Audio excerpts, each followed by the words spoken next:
Arrête de galérer avec OBS pour streamer ou enregistrer des vidéos sur ton Mac. J'ai trouvé beaucoup plus stable et j'ai trouvé une application qui donne des résultats qui sont bien plus intéressants. Je te montre ça tout de suite.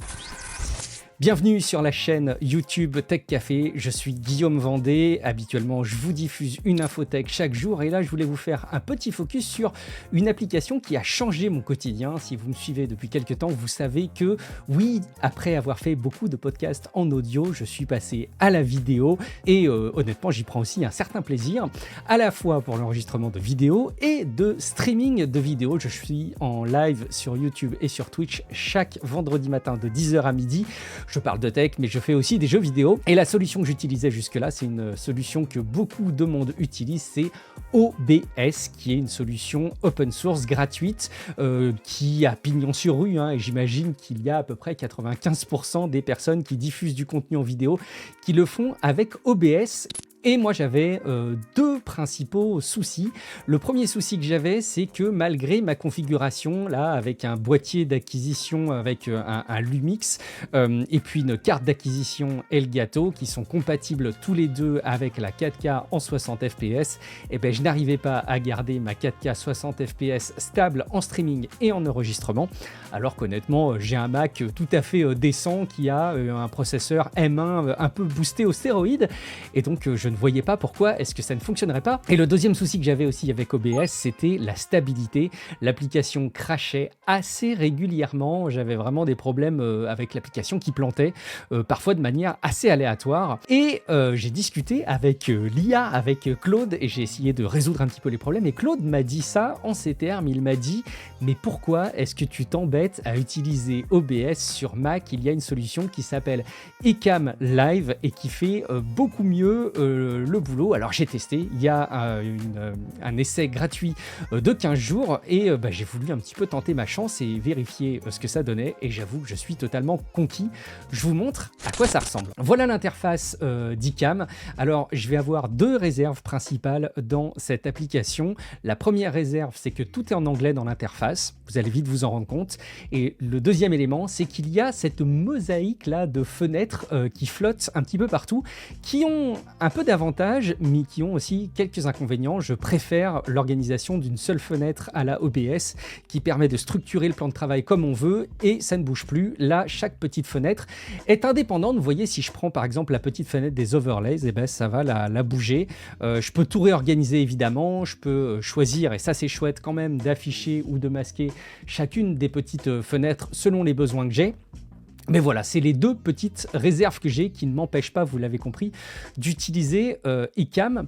Alors, à quoi ça ressemble ? Je vous fais un petit tour du propriétaire. Déjà, vous avez au centre de l'écran votre prévisualisation. Là aussi, je vous dis au centre de l'écran, mais en fait, vous pouvez vraiment la placer où vous voulez, cette fenêtre, où vous avez à la fois la possibilité de gérer une acquisition au format horizontal et au format vertical. Vous pouvez soit enregistrer ou streamer, ou les deux. Voilà, vous avez juste les petites cases à cocher qui sont disponibles.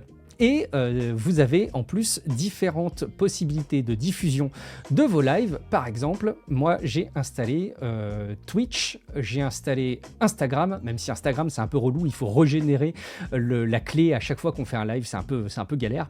Il y a aussi YouTube, évidemment, à la fois en horizontal et en vertical.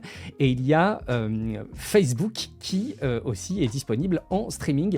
Et d'ailleurs, c'est pas les seules destinations. Vous pouvez aussi diffuser sur X, sur LinkedIn, sur Amazon Live, je ne savais même pas que ça existait, sur des serveurs RTMP ou sur Restream, Switchboard Live, OneStream. Bref, vous êtes a priori pas limité sur la diffusion en streaming. Ah oui, si, j'oublie une troisième réserve que j'ai par rapport à OBS, c'est qu'OBS permet aujourd'hui techniquement de diffuser à la fois en horizontal et en vertical sur Twitch. C'est un seul et même stream, et selon si la personne qui regarde le stream prend un appareil horizontal, vertical, le bouge, et ben ça s'adapte avec les layouts, les organisations de l'écran qui vont bien. C'est possible si on a l'accès en test chez Twitch. Moi j'ai cet accès là, mais c'est pas compatible avec Ecamm Live pour l'instant.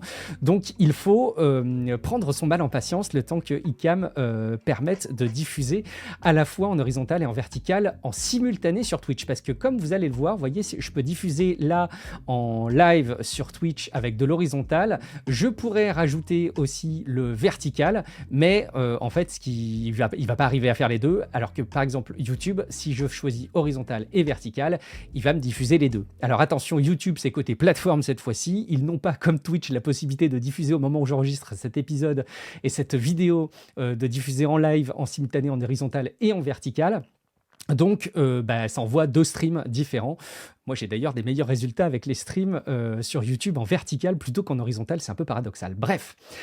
Vous avez à tout moment dans iCam la fonctionnalité de prévisualisation. Donc ça, si vous êtes habitué sur OBS, vous aurez la même chose. La prévisualisation, c'est quoi? C'est que vous pouvez tout simplement changer de scène et un petit peu voir le rendu que ça va avoir avant de revenir à votre mode live. Et donc ça, c'est tout simplement ce que vous avez en mode prévisualisation qui n'est pas visible durant l'enregistrement ou durant le stream et que vous retrouvez. Voilà, ça c'est une mécanique aussi que vous avez d'OBS.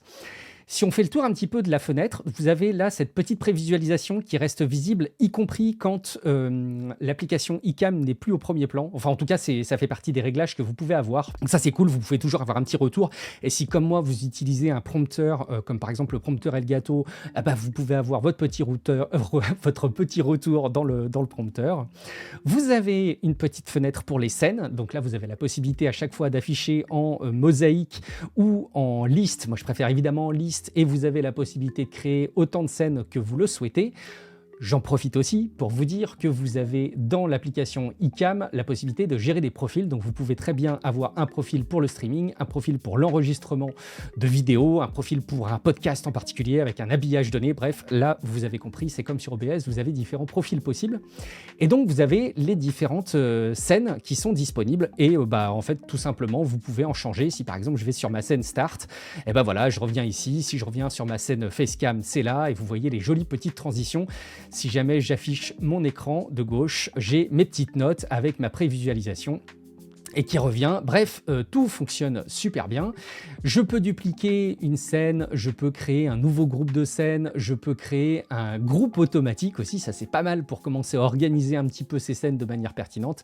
Et puis bien évidemment, je peux les exporter, les supprimer. Pour chacune des scènes, j'ai des calques, ça s'appelle des overlays, et là aussi c'est comme dans OBS, vous allez vous y retrouver avec les différentes couches que vous allez diffuser, et vous avez même un menu que je trouve assez clair et assez explicite de ce que vous voulez montrer dans toutes les scènes. Si jamais il y a quelque chose que vous voulez afficher en permanence dans toutes les scènes de votre stream ou de vos cadrages de vidéos, vous pouvez le rajouter dans toutes les scènes, et ça s'affichera à chaque fois. Qu'est-ce qu'on peut mettre en tant qu'élément d'overlays? En fait, c'est un peu comme sur OBS, on peut mettre virtuellement tout ce qu'on veut, de l'image, de la vidéo, du partage d'écran, du texte, un compteur, des formes, des éléments HTML, que ce soit sous la forme d'un widget dont vous allez mettre le code en entier ou vous allez faire un appel. Par exemple, moi j'utilise Social Stream Ninja, qui est une application qui me permet de gérer les commentaires et qui me permettait de le faire sur OBS de manière élégante et pratique. En fait, c'est tout à fait compatible avec iCam, donc vous pouvez l'intégrer avec iCam. Vous pouvez rajouter évidemment n'importe quelle caméra qui va se brancher sur votre Mac et puis grouper tout ça si jamais vous voulez organiser un petit peu les éléments. Comme je vous le disais, il y a la possibilité de redimensionner toutes les fenêtres comme vous le voulez, il y a la possibilité de masquer les calques, il y a la possibilité d'aller dans les réglages pour chacun des calques. Si par exemple là je veux aller gérer les réglages du widget qui me permet d'afficher les commentaires qui sont mis en avant, j'ai juste à cliquer là et puis je vais pouvoir gérer les appels qui vont bien. Et puis, je vais pouvoir régler différentes tailles. Voilà, je peux régler aussi les coins, les arrondis. J'avoue que sur l'aspect esthétique, quand on veut pas se prendre la tête, mais avoir un petit peu de rendu graphique, iCam est vachement mieux que OBS aussi. Ça, c'est plutôt très chouette. On a également un soundboard, des listes de sons. Alors, il y en a qui sont fournis en plus par défaut, mais vous pouvez en rajouter. Et puis, en plus, vous pouvez tout à fait intégrer tous ces raccourcis-là avec le Stream Deck. Donc, voilà, si je veux sélectionner avec mon Stream Deck un son, je peux le faire. Un petit triangle. J'espère que vous l'entendez d'ailleurs. Je pense que oui. Je vous demande de vous arrêter. Voilà, donc ça, vous pouvez le régler bien évidemment. Vous avez aussi la possibilité de gérer les niveaux de son de chacun des éléments qui sont dans vos scènes. Donc ça, j'ai cherché un petit peu au départ, mais vous pouvez régler le volume des vidéos, le volume des sons là que je viens de vous montrer, le volume des intervenants qui sont invités. Vous allez voir qu'il y a un système d'invités qui est plutôt bien foutu. Évidemment, les sons des différents éléments que vous avez dans votre scène et qui sont sur différents éléments de l'overlay. Vous avez un outil qui vous permet de changer de caméra. Alors, je ne l'utilise pas plus que ça, mais sachez que c'est possible de changer de caméra si vous voulez aller, si vous avez un système multicaméra devant vous, derrière vous, etc., sans changer de scène, vous pouvez tout à fait appliquer ça. Je vais aller faire un petit tour dans les effets de caméra. Donc là, par exemple, vous avez un système d'écran vert. Donc si jamais vous voulez mettre des éléments en surimpression, c'est directement intégré. Si jamais vous voulez régler la luminosité, la température, la teinte, la saturation, évidemment, tout ça, c'est possible. Et puis, vous avez quelques effets qui sont sympas, notamment sur OBS. Je m'étais galéré à rendre ce petit effet flou là dans l'écran d'attente de mon stream. Et il fallait que j'installe des plugins. Certains ne se mettaient plus à jour, c'était un peu compliqué. Regardez ça, c'est natif avec iCam. Voilà, vous pouvez régler le flou comme vous le voulez et vous pouvez l'activer en un coup. Donc vous avez quand même pas mal d'options disponibles. Quand vous streamez sur YouTube, sur Twitch, vous avez, je l'espère pour vous, des commentaires. Eh bien, vous avez la possibilité d'avoir vos commentaires qui s'affichent ici dans cette fenêtre commentaires et réactions. Et vous pouvez même avoir une mécanique. Là encore, je ne l'utilise pas parce que j'utilise Social Stream Ninja, mais vous avez la possibilité de les mettre en surbrillance, d'en sélectionner un et de les mettre en surbrillance et de répondre même aux commentaires. Dernière chose, il y a une intégration assez étroite avec Zoom. L'outil de visioconférence. Donc vous avez la possibilité de lier votre compte Zoom pour faire en sorte que quand vous retrouvez des personnes pour des discussions sur Zoom, en fait, vous utilisez iCam pour l'enregistrement et la connexion. Voilà le tour du propriétaire. Il y a beaucoup de choses que je pourrais vous montrer, notamment dans les fenêtres. Il y a la possibilité d'arranger les fenêtres, de les réorganiser, de les déplacer, d'avoir certaines fenêtres que vous affichez, que vous n'affichez pas. Vous avez beaucoup d'éléments de ce type-là. Ça fourmille d'options diverses et variées sur les différentes tailles, évidemment 4K, 1080p, verticale, horizontale. Vous avez absolument tout ce que vous voulez. Vous pouvez régler les transitions. J'ai mis les transitions par défaut. Vous savez, les petites animations qu'il peut y avoir entre différents écrans. Par exemple, si je mets ça, hop, vous avez une transition là comme ça qui s'adapte. Vous avez vu le petit filet aussi entouré là en jaune qui tourne autour de l'aperçu que je viens d'activer avec une partie qui est transparente, une partie jaune. C'est natif avec iCam. Donc vous avez même la possibilité de vous créer votre petite identité visuelle assez facilement. Vous pouvez bien entendu enregistrer et streamer en simultané. Il faut que vos accès internet vous le permettent et votre accès au disque dur le permet. Je n'ai pas trop de doute que vous pourrez y arriver. Donc voilà, ça c'est pour créer les overlays. Vous pouvez gérer les micros, les caméras, les différentes sources que vous pouvez dont vous pouvez avoir besoin. Vous pouvez gérer, comme je vous l'ai montré, les différentes scènes et puis organiser tout ça sous la forme de profil. Franchement, je ne vais pas vous mentir, ça me fait gagner un temps ahurissant. Alors attention, ultime avertissement, OBS c'est un logiciel open source, le code est public, il y a des enrichissements de la communauté et surtout il est gratuit, mais iCam n'est pas gratuit et n'est pas open source, c'est une solution propriétaire qui, vous le voyez, va vous coûter mensuellement $20 par mois après la période d'essai de 14 jours pour une version standard. Si vous le payez annuellement, vous économisez 20%. Et qu'est-ce que vous avez entre la version standard et pro qui est elle 2 fois plus chère? Eh bien regardez, vous avez donc sur la version pro de base, la version standard pardon, à $20 par mois, vous n'avez pas le filigrane iCam, c'est logique. Vous pouvez streamer en illimité, Vous pouvez streamer en illimité vers 10 destinations différentes. Vous avez la possibilité de personnaliser un petit peu votre identité graphique, vos overlays. Vous avez le partage d'écran avec l'aperçu picture in picture, donc les miniatures dans le coin de l'écran, avec un enregistrement de haute qualité. Vous avez les systèmes de gestion des commentaires dans l'application, comme je vous l'ai montré, la gestion des widgets web et la gestion des écrans verts. Et si jamais vous avez besoin d'aller plus loin loin et vous avez besoin de la version Pro, c'est parce que vous avez peut-être besoin d'une fonctionnalité Zoom, d'une fonctionnalité interview. Donc encore une fois, je me suis pas trop attardé sur le sujet, mais iCam permet de gérer des interviews. Donc vous pouvez envoyer un lien depuis iCam sans passer par Zoom et proposer à des personnes d'intervenir dans votre vidéo, qu'elle soit streamée ou qu'elle soit enregistrée, simplement avec un lien. Je mets juste un petit bémol sur le sujet, c'est que moi, mes tests montrent que ça dégrade quand même pas mal la qualité des invités. Au niveau visuel, sur le son ça passe, mais sur le visuel c'est un petit peu dégradé. Vous avez la possibilité de générer une sortie audio et vidéo virtuelle sur la base de ce que vous faites dans iCam Live. Là, ça va vous servir notamment si vous voulez utiliser la solution de TikTok qui vous permet pas de streamer nativement depuis iCam, mais vous allez avoir besoin d'installer l'application un peu lourdingue sur Mac qui s'appelle TikTok Live, je crois, et Live Studio. Et donc là, il va falloir réutiliser la caméra virtuelle et le micro virtuel d'iCam pour les renvoyer sur TikTok Live Studio. C'est un peu relou, ça donne pas envie de streamer sur TikTok.